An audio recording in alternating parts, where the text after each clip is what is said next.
Welcome to the cinema of the damned. Friday the 13th, one of the most iconic film franchises of all time, and introducing us to one of horror's most influential figures, Jason Voorhees. Starting in 1980 with 12 films strong, and tell me that number's not a little disappointing. You couldn't have pushed for one more? Well, anyway, what better time to check out the summer camp slasher than in the middle of summer? We're going to be looking at the entire franchise, but we're not just going to be reviewing them, we're going to be ranking them as well. We're going to be basing these factors off of plot, characters, scariness, kills, and killer design. But before we jump into the rankings, I wanted to take a moment to go over some of my personal history with the franchise. When I was a kid, my parents rented Friday the 13th 1 for my older brothers to watch and denied me to watch it. Now, as I was in first grade at the time, I understood and respected their wishes, but I won't lie, it did feel shitty to be left out. Ironically enough, less than a year later, my brothers would show me Friday the 13th Part 2, and I laughed my ass off. Even as a child, I could tell that there was a big difference between fiction and reality. After that, my parents never really cared if I watched horror movies. So if you're keeping score at home, Friday the 13th 1 was the only film I was ever denied, and Friday the 13th 2 was my first full-blown horror movie.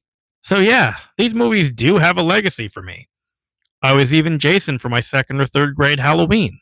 So that's that. Let's get down to ranking these things. And even I don't know what's going to win, so go ahead and drop a guess down in the comments below, and let's begin. So Friday the 13th 1. The plot is pretty simple.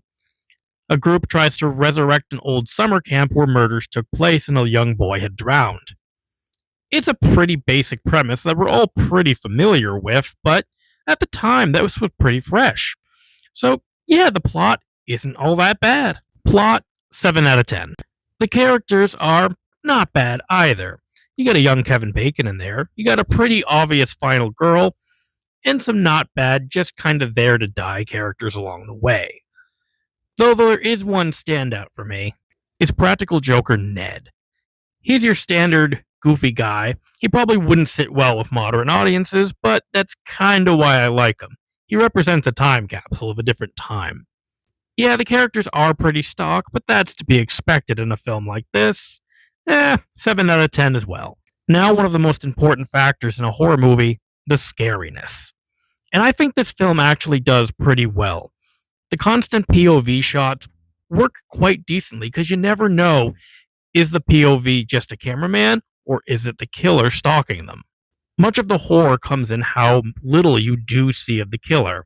This is done for a specific reason that we'll address later, but I still think this has a lot of atmosphere and a lot of fun too. Also, who could forget the classic? An absolute deserved 8 out of 10 for scariness. The kills, however, are a little more on the disappointing side. I mean, they're not bad in any way. The arrow scene is actually pretty good. I don't know what I can show on YouTube, so I'm not showing pictures of the kills, but if you know, you know. But yeah, most of the kills happen either off screen or are very minor. Even The Simpsons made fun of this in their first Halloween. I'll give the kills a 6. I think that's reasonable. Now let's get to our final category, and we're gonna have to address the big spoiler of the film, so if you haven't seen, you can skip ahead, but I think everybody and their mums knows that the real killer, Jason's mother. And yeah, a middle-aged woman in a gray-blue sweater, it's not visually giving you the ick. This is not a comment on the actress who absolutely knocked it out of the park. Thumbs up. But just based on design alone, and the fact that I think many people, at least going back, hoped it was Jason, but it wasn't. Yeah, I mean, it's too bad I can't include Jason somehow, as he is the focal point of the franchise.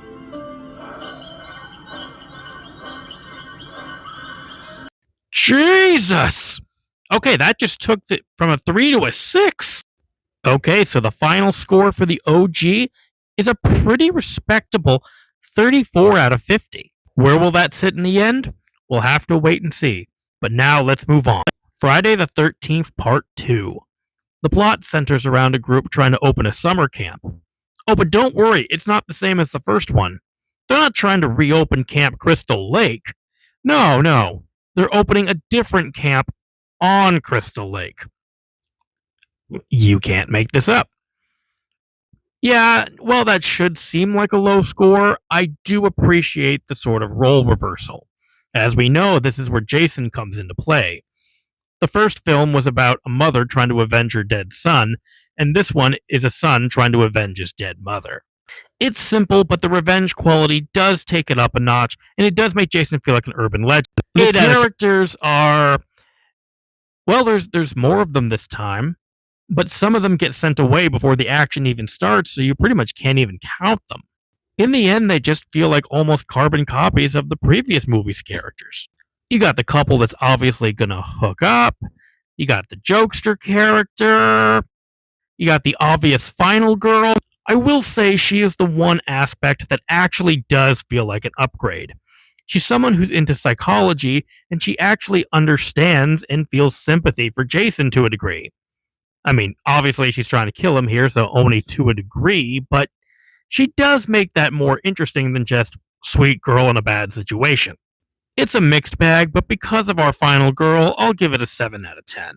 The scariness factor is more or less the same. We get the same POV type shots, but the fact that it is Jason does make it decent. I'll give this a respectable 7 out of 10.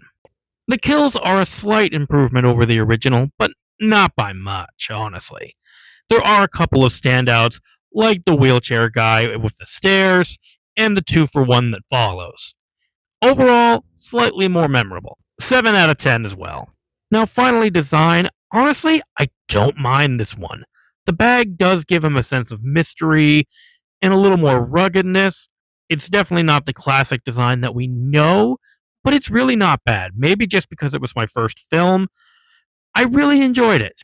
The unmasked look is also a pretty darn good standout. I'm going to give this an 8 out of 10. I enjoyed the sort of like rugged redneck Jason. This gives the overall score 38 out of 50. Better than the original, but not by a ton. But how's it going to stand up in the end? You'll have to come back to find out.